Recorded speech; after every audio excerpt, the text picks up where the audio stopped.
Hi guys, Knife Detector here, and I just got this rusty, crusty, and musty Buck 307. And you know I like me some Buck 307. I have two other ones that I rescued that had broken blades. Well, guess what? This is broken blade knife number 3. This is my third Buck 307. It also has a broken blade. I wanted to show you this before, a little video of it. I'm going to go ahead and do some cleaning on this bad boy. I'm going to fix that broken blade. I just wanted to show you what I'm working with here. This is really tough to open. Check out all that rust in there. Right now we can't really even see if there's any marks next to the 307 to see what year this is from. See how it has a broken tip? Rust throughout, guys. This thing was left like in a musty, wet toolbox or something. Whoa, it is hard to open that sheep's foot. But look at that foot. I mean, that foot has hardly been used at all. And that's what I love about these Buck 307s. The sheep's foot is just so prominent and so big. I like that, okay?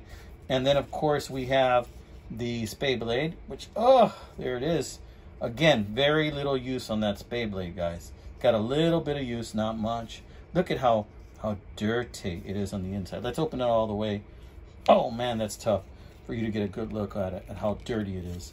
Man, I mean, I don't know if you can get a good angle, but look at how dirty that is.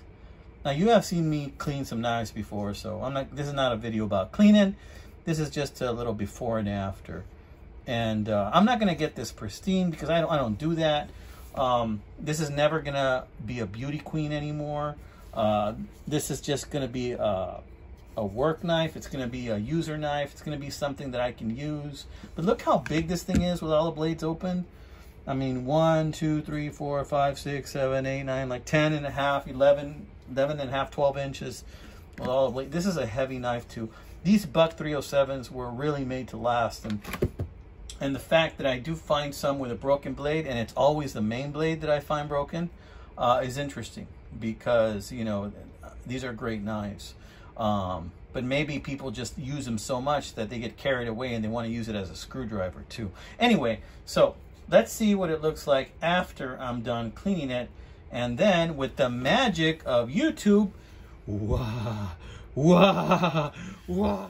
Okay, guys, so I went ahead and I did a little bit of fixing up on that knife. I'm not going to call it a restoration because it isn't. It's more of a refurbishing. And I also brought out my other Buck 307s just to show you that I like to rock this knife every once in a while, man. I really like the Buck 307. The Buck 307 with that same tank stamp that I'm going to show you in a little bit was made from something like 76 to 82, something like that, 1976 to 1982. And I just think that when they made the Buck 307, they pretty much broke the mold with that black Delrin, guys. Those brass liners, nickel silver bolsters. I mean, it just honestly just hits every button for me. I really like the Buck 307. So let me show you what I did, and then I'm going to do a quick overview of some of my other ones that I found, broken ones, and maybe what modifications I did to them. So, okay, let's see what we got. So this is the one I just finished kind of refurbishing. As you can see, it does have some deep scratches, and I'm not going to go too deep in there in cleaning. But I cleaned the Delrin a little bit, nothing major, just with a toothbrush. Used some 2000 grit sandpaper to bring out that nice emblem of that hammer hitting that knife, cutting something. I don't know what, maybe on an anvil or something, or a nail. Maybe a hammer hitting a knife, cutting a nail, something like that. Okay, so I mean, check this out. So I went ahead and you saw that it had a broken tip. So I went ahead and I re-tipped it. It's still a clip point. It's just a little chubbier at the end than it used to be. I wanted to keep as much of that blade as possible because a lot of these that I see have a broken blade. Always right here. And I think it's because it comes to a narrow tip and people are just so tempted to use it like a screwdriver or a prying tool because it's just a great tool to have, you know. For a lot of guys, you know, they just put this in their pocket. This was the multi-tool of the day back then. Before there were multi-tools, there was the Stockman. And you would use your Stockman for whatever you wanted to use it for, be it, you know, a screwdriver, a prying device, or whatever you needed. You would use your Stockman knife for it. Usually whatever you had in your pocket, that's what you would use. So check out that beautiful foot. Look at that beautiful sexy foot right there. Look at that sheep's foot. Hardly any use at all. This thing is really friggin' sharp. It was already really friggin' sharp, even though it was rusty. So I cleaned it up and it looks pretty good. It got some light scratches, but I tell you, this foot ain't gonna win in a beauty contest. But you know, it's a user, and I'm gonna use this knife, and it's a great looking knife. And I tell you what, I love carrying this knife. So yeah, let's close that foot up. Spade blade was getting a lot of use. Apparently had a lot of scratches in there. I buffed a little bit of those scratches out. You know, like I said, this ain't gonna win no contest, but it's good enough. You know, one of the things you're gonna notice on this knife is that the sheep's foot is kind of slanted in, and that's the way it's made. That's made so that it fits correctly in there with the other blades. So if you look at it like this, you know, that's what it's going to look like. It's going to be slanted. It's like, and that's the way it is. It's not bent or anything. That's just the way it is, okay? And I like it like that. It kind of lends itself to carving a little bit like that, or cleaning. It kind of lends itself to do that if you're going to do some of that with this knife, okay? Really, really great knife. Like I said, this is the one I just refurbished. So let me now show you another one that I kind of did a little bit of refurbishing on at one point. Put this one back. Okay, so same deal with this guy right here. Now, this is one that had a severe break in the main blade. So I just decided to make that into like a cleaver type blade, like into another sheep's footy. It's not as long as this sheep's foot right here, but it is kind of thicker and it's wider, and I like it, you know. It's just a little cleaver type blade, something different. Notice that the spade blade has had almost no use. Sheep's foot has some use, and this emblem was really worn down. Lots of gouges here. This has the kind of gouges where this maybe was dropped and it was either run over, or they used it to tap a nail several times, you know. And love this knife. It's a little lighter because this blade is a little shorter, right?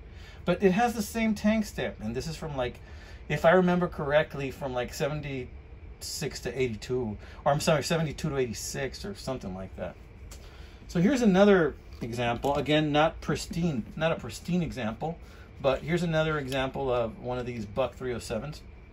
And this is the one that I showed you that had kind of like a bent tip, and I did my best to bend it back, and it actually bent back pretty well. And this one had a lot of sharpening on the main blade, and this one also had a very good condition sheep's foot, just with some stains here, corrosion, but other than that, great condition, right?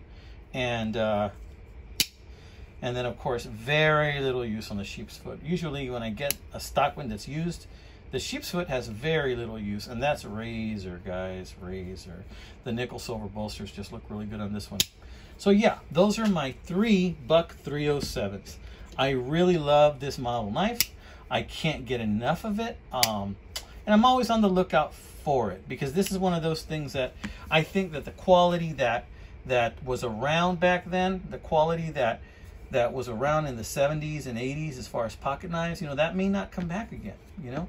That may not come back again. I don't know. I mean, there's a lot of good quality Buck knives out there, and as you can see by some of my videos, you know, Buck makes some very good quality knives. However, you know, there's something about that era, 70s and 80s, for knives that I just piques my interest. Maybe it's because that's where I was from, but to me, those will be the toughest and the best, you know, and they will always have a special place in my heart, whether it be the Buck 112, whether it be the Buck 110, you know, whether it be the Buck 307, you know, that time period for knives, it's just, to me, iconic. And so I really enjoy those knives. But I wanted to share this with you. I wanted to show you these knives because, gosh, guys, these knives are out there. And with a lot of flipper knives just coming into popularity these past 10, 15 years, you know, some of these knives are being forgotten about. They're being forgotten about. And maybe you guys need to be the ones to rediscover the joy of a traditional knife. Now, that being said, what direction am I going with this channel? You know, I'm going to go in the direction of this channel, the same direction I've always gone. If I see a knife that interests me or that reminds me of something in the past, I'm going to get it and I'm going to show it to you guys, especially if it's unique. If it's old and unique, oh my gosh, more the better, right? But I'm also going to try and show you some more modern knives, right? Because guess what? I started carrying liner locks probably in the late 90s, probably. I started carrying a few liner locks, and I started to like them, and then I flip-flopped back to traditionals, and every once in a while I still carry a liner lock, but just not that often, you know. But I do like liner locks. There are some liner lock knives that I really, really enjoy, you know, and I've shown you some Spydercos in some of my videos, a couple of bucks, like the Buck 271, the Buck 270, the Buck 279. You know, I've showed you these, you know. So I'm going to try and introduce a few more liner locks or frame locks into my channel. Let me know what you think, guys. Let me know what you think. And until next time, guys, this is a Monday. You are watching this video on a Monday. So God bless you, my friends. Take care with the work week ahead. Stay safe.